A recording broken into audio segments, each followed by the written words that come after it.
Detroit, a city of 670,000 people, where some say it's possible to simply disappear. Between 2015 and 2016, 3 people vanished without a trace. Their stories share a disturbing pattern that has left investigators and families searching for answers. They all checked into Detroit hospitals. They were all officially discharged, and then they vanished. When we see patterns like this, we have to look at every possibility. Were these random disappearances, or was something more organized at play? A 32-year-old woman who arrived by bus, gone. A 39-year-old man who checked himself out, disappeared. A 23-year-old mother who never called her daughter again, vanished. Some have speculated about organized criminal activity. Others point to the dark web and black market operations. But without bodies or evidence, investigators can only theorize. Tonight, we examine the evidence, follow the timeline, and ask the question that haunts 3 families. What happened at these hospitals, and why did 3 people disappear? Hello, strangers. Welcome back to the Strange Bar and Grill. I'm your host, JP.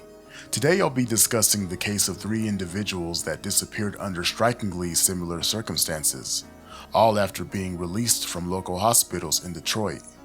Is it all just a coincidence? Or is there something more sinister going on in Detroit?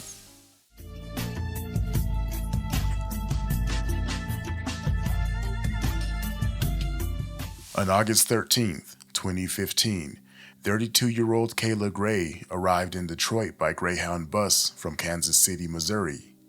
What happened next would mark the beginning of a perplexing mystery. Shortly after arriving at the bus station, emergency services transported Kiela to a Detroit hospital. The circumstances that led to this EMS call remain unclear.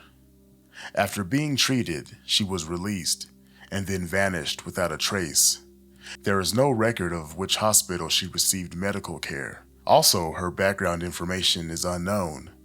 All we know is that she was treated and released the same day, and she never returned. Kiela stood 5 feet 6 inches tall and weighed approximately 100 pounds at the time of her disappearance. Despite extensive searches, no confirmed sightings have been reported since that August day. I searched everywhere for information about this case, but I couldn't find any information relating to this case. All I know is that this woman is missing. I couldn't find any information on this woman's family either. There's no known surveillance footage of Kiela leaving the hospital, but someone had to report her missing, right? But who? This case only goes back to the year 2015. That's the year she went missing. So you would expect some sort of digital footprint, but none exists. There's no news segments with family pleading for help, but she exists on all the missing person sites. It's almost like this person was scrubbed from the internet, or maybe this person never existed, or maybe that's what they want you to think.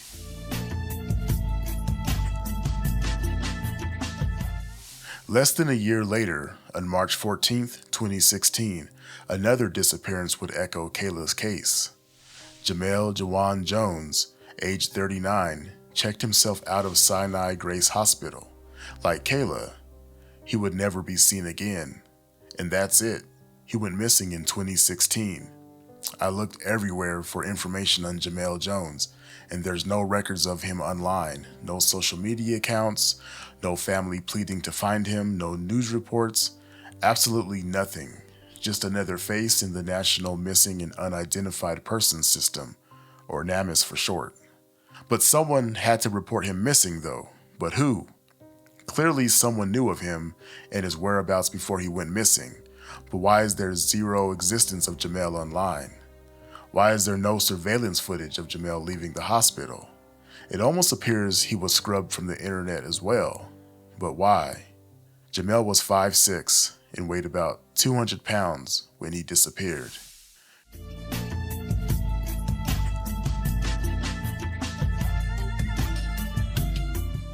In In September of 2016, a third case would add to this troubling pattern. 23-year-old Brandi Brown was involved in a car accident that led to her hospitalization at Sinai Grace. After her discharge, witnesses placed her near 7 Mile and Forrer Street, just 2 miles from the hospital. According to family members, Brandi was having personal problems prior to her disappearance, and they felt she was hanging out with the wrong crowd. Despite this, Brandi's family does not believe that Brandi would abandon her young daughter, nor do they believe that she is out of touch by her own free will. Her grandmother later told Fox 2 News, "For her to be missing all this time, she was very close to me.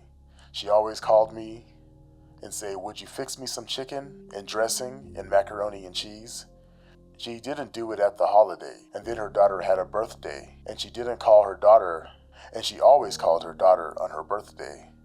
Now, as I mentioned previously, Brandi disappeared sometime after being released from Sinai Grace Hospital after she was treated and discharged for injuries she received in a car accident. I was unable to find the exact discharge date or the extent of her injuries.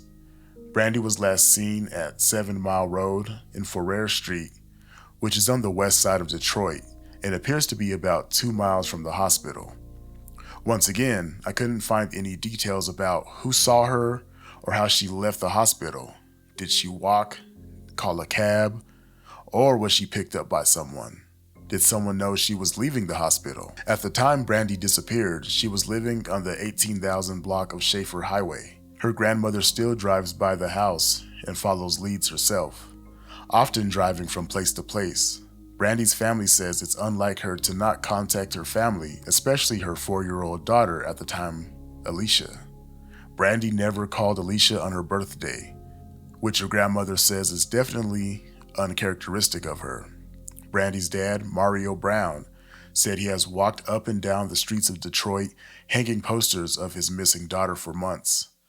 Jasmine Little, Brandi's sister, said, "Neglecting the family, neglecting her child, that's not her.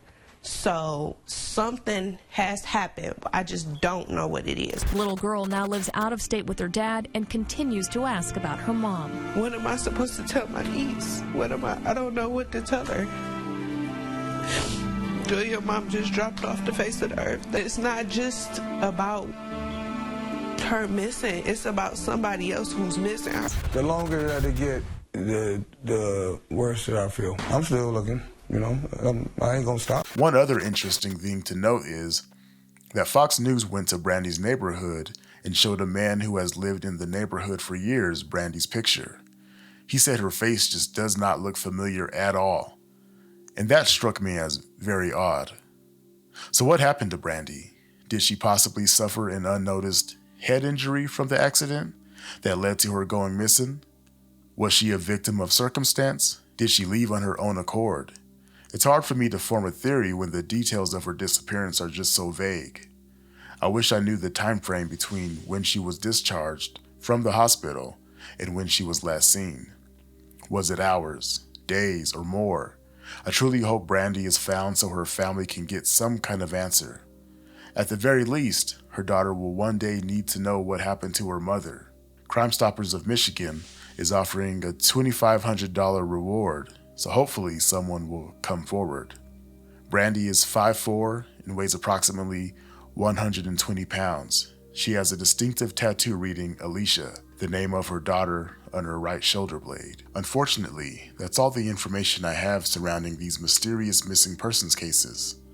With that, let's discuss some possible theories about what may have happened, because something bizarre is definitely happening to these Detroit patients. Now, these 3 cases, spanning just over a year, share striking similarities. All 3 individuals were patients at Detroit hospitals. They vanished shortly after being released. 2 disappearances occurred after treatment at Sinai Grace Hospital. None have been seen or heard from since. So we have 3 disappearances, 2 hospitals, 1 year. The theories behind these vanishings range from tragic accidents to something more sinister. Theory number 1 deals with the possibility of some sort of mental health crisis. In 2015, Detroit's mental health system was overwhelmed and underfunded. For vulnerable individuals like our 3 missing persons, This could have proved fatal. So considering the evidence that we do know, Kiela Gray, she was found distressed at a bus station in an unfamiliar city. Jahmel Jones checked himself into the hospital. Both were possibly experiencing mental health crisis. Both potentially discharged into a system without adequate support. Could that have led them to either get lost or harm themselves in some type of way? Could Brandi Brown have been suffering from a brain injury after a car accident, causing her to be confused after her release? Could that have led to her disappearance? The gaps in the Detroit mental health system during this period were significant. Someone in crisis could easily become disoriented, especially in an unfamiliar city. But 3 cases this similar? That's when we have to look deeper. Which leads me to my next theory, theory number 2. Were the hospitals involved in some sort of organized crime? 2 victims disappeared from the same hospital. All 3 vanished within months of each other. This doesn't seem like random chance. This looks like a pattern. What makes these cases unique is the connection to hospitals. These are secure facilities with surveillance and staff. To operate here, you need inside knowledge.